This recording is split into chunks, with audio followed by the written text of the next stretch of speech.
This is the Twiga prospect that we're drilling now. The next well we drill is going to be on Kangoni. So basically every one of these bumps on a log is a prospect, and we think they're roughly the same size, roughly the same geological risk. So what gives us a bit of comfort on this is the same play Tullow made in Uganda. They had the basin bounding fault play. They drilled 8 wells on that play, 100% success rate, and they found their 2 biggest fields in Uganda on this play type. So the first well we drilled was Gamia, which is right here.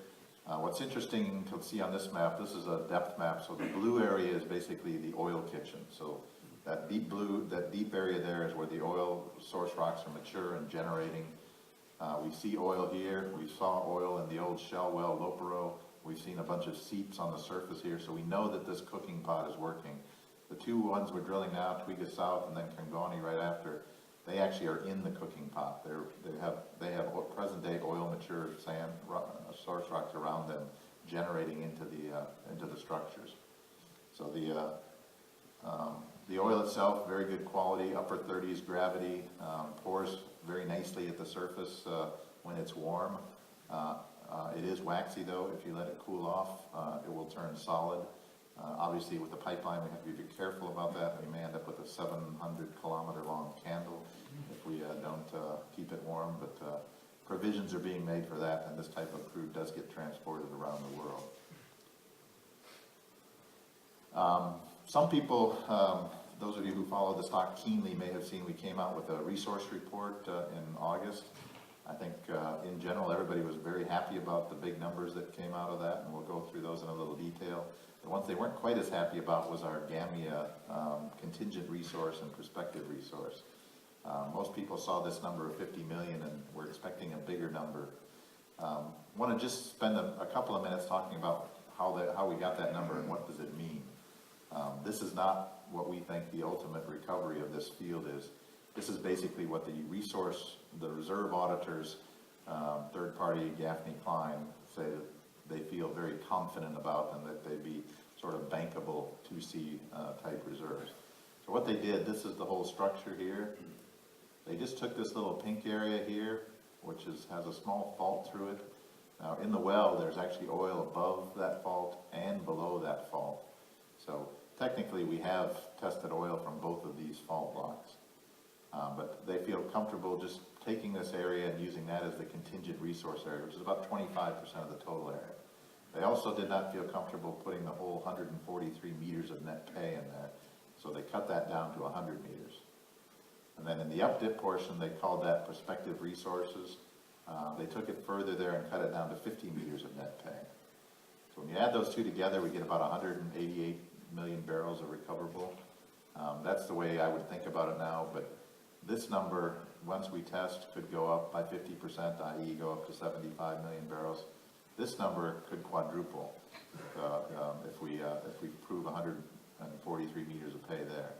So I think the message I'm trying to send is that these are initial numbers. The reserve auditor process is they will give you a bit each time you do work. When we drill a well here, we'll get more reserves. When we test this well here, we'll get more reserves. And we think it's going to grow into the type of field size that we've always thought it was. But it's basically you have to prove it to the reserve auditors before they give you the credit for it. But you can see even on the prospective resources, they give this a chance of success of 62%, which is extremely high for a reserve auditor chance of success. As far as the structure itself, you'll see this picture over and over. Big basin bounding fault, big rollover in the strike direction. You can see this one we've got 2 on. Kangoni's over here, so you see the same kind of roll. The well was a bit of a surprise to us, what we found in the Gamia well. We were expecting about 17 meters of total net pay. The upper sand alone had over 100 meters of net pay, and then the lower sand had about 43 meters of net pay. So just to put that again in perspective with Tullow and Uganda, the single best well they have in their Uganda play is 33 meters of total net pay. So in our first well here that we drilled, we found 4 times as much pay as their best well in Uganda. I think that's why Tullow's excited. Frankly, Tello is my best IR people. Everybody listens to Tello saying that they think this one's going to be bigger than Uganda, could be 2 billion barrels in the Lokochar Basin, 10 billion barrels in the trend. And I'm very happy to hear them say that, and encourage them to keep saying things like that, because every time they do, people do the math and realize that if they really like this play, they'll get more leverage buying Africa oil. The upper sand, quite good quality, 23 to 29%. Again, oil quality greater than 30 API, and they did recover oil from 5 different zones throughout this section. So we're very confident that it's filled with oil. The one thing we don't have is a test rate. We didn't have proper equipment there to pump the well, so we've had to mobilize that in. I think we'll all feel better once we flowed these at decent rates, and I think that's really the only risk left is, are they high rate wells or low rate wells? Certainly, there's not many impermeable rocks that have 23 to 29% porosity, so we're expecting fairly good permeability, but there were some indications from the MDTs that some of these zones might be tight, so really the only way to test this is to open up the well and flow it and see what it does over time. And we'll have that done by the end of the year. The lower zone was a little tighter. I think if you read our press release, it's only about 14% porosity. We only took 3 MDT samples. 1 failed, 1 was tight, and 1 did recover oil. So once again, we know there's oil in there. The reservoir there looks a little tighter. We actually went through the upper part of the Lacone sand, and then we hit a big fault, and the whole lower part of the Lacone sand was faulted out. So this is the best sand that you see in the basin in the Shell Lopero well. This is 200 meters thick and very good reservoir quality. It actually they had lost circulation over the whole interval because the sands were so friable and unconsolidated. So we still think this is a very good reservoir. We think we just hit it too close to that fault. So hopefully some of the future wells will see this in a better position. So just to show you a few of the other prospects, this is the one we're drilling now, the Twiga well, and you'll see it's the same thing that we've seen before. Big basin bounding fault, big rollover in the strike direction. And that's this guy here. Again, high chance of success, 39% is what our reserve auditors gave us. And basically they just used the same numbers that they used in GEM. So you'll see that same thing over and over when we go through the string of pearls. The next one is Kamgoni. Again, the same big basin bounding fault, the big rollover in this direction. This is probably our best looking prospect as far as the rollover and the bright spots that we see that might indicate hydrocarbons. We're quite keen on this one, and if we had all of the seismic data, we probably would have moved to this next. We just shot some new data that really confirmed this one, not in time to move the rig there. So again, 39% chance of success on this one. There are a couple other types of plays though. Some of you maybe remember we talked about our Kamba play, Lopero. This is what we call our shelf play. So these are more conventional tilted fault block traps. So they basically have a big bounding fault here. This is the porous sandstone, and it's up against shales on the other side. Again, Kamba, this is Lopero, which is the shell well. It drilled through this big Lacone shale, or Lacone sand, and lost circulation through the whole well. Never tested it. We actually think they may have bypassed, not tested that well, and it may be filled with oil in that lower Lacone. So we are going to probably either re-enter that well or re-drill near it and test that prospect as well. The thing we like about these are they're bigger. Where the other ones are 50, 60 million kind of most likely, these ones are 200 million most likely, and up to $500 million upside. And still fairly high chance of success, again, according to our third-party consultant. So that's the southern string of pearls and the kind of Lokochar Basin. And again, this green area is where I think we've de-risked and we've drilled wells, and the source rocks are good here. Now we move to the northern string of pearls in Sabisa. Sabisa is a prospect here up against the basin bounding fault in this arm of the basin. There is another whole arm of the basin that we're shooting on seismic on now that we're going to be probably drilling the second half of next year. But Sabisa, once again, looks like a mirror image to the south. Big basin bounding fault, big rollover in the strike direction.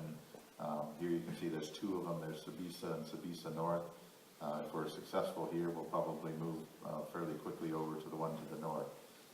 A lot of hydrocarbon bright spots, so things that look like hydrocarbon anomalies, but there's no real proven evidence of a good source rock here. So the risk here is significantly higher, 17% chance of success versus up to 39% when you're in the Lokochar Basin.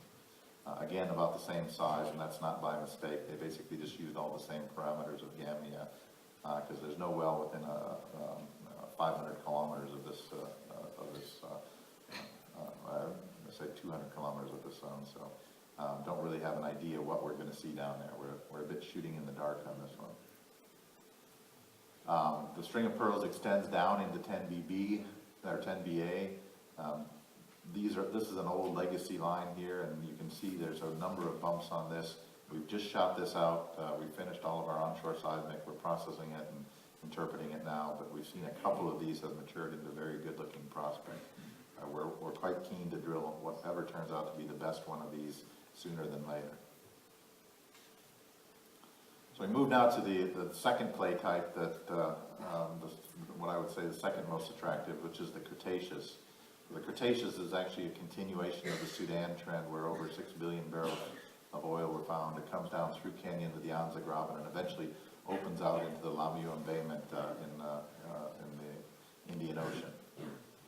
So this one is a bit riskier than the others, and the reason I say that is there's 6 dry holes drilled in and around these prospects. 3 in here, 3 in here. Interestingly, those 3 were drilled by Marathon, and Marathon has come back and joined us in this well, in this block. So it's not that easy to convince your management to go back into a block that you relinquished and pay a premium to do so, where you've drilled 3 dry holes. But I think we've convinced them that we've got some new ideas. So we spent a lot of time on what I call dry hole analysis. I mean, one thing you don't want to do is repeat the mistakes of the past. So we look at them and try to figure out why they failed. And I think we understand these wells here and why they failed. Again, for you budding geophysicists in the crowd, these are tilted fault block traps. When they drilled these wells, particularly the serious one, they had over 1,000 meters of continuous live oil stain. In fact, they had oil in the pits when they were drilling it. And when they were drilling it, they thought they'd made a massive discovery. And then they tested it, and it tested water. And what happens, we believe, is that these faults here, which continued to be moving during the tertiary, the blue is the Cretaceous, the orange and yellow are the tertiary. This is about 100% sandstone from here up. So if there's an accumulation here and you move this fault and put sandstone across the fault, the oil spills up into the sand and just goes to the surface. In other words, it's breached. So there was an oil field here, we believe, but it got breached by later faulting and it spilled to the surface. Same thing here with the Sirius 1 well. So what you want is an oil field, a structure that hasn't been breached. You want an old 4-way drip closed anticline that doesn't have faults that run up to the surface and doesn't juxtapose this sand against your section. And that's what Pai Pai is. So we're drilling this. It's a big structure, a big 4-way dip closed anticline, 120 million most likely, 315 million upside. But you can see the chance of success is quite small.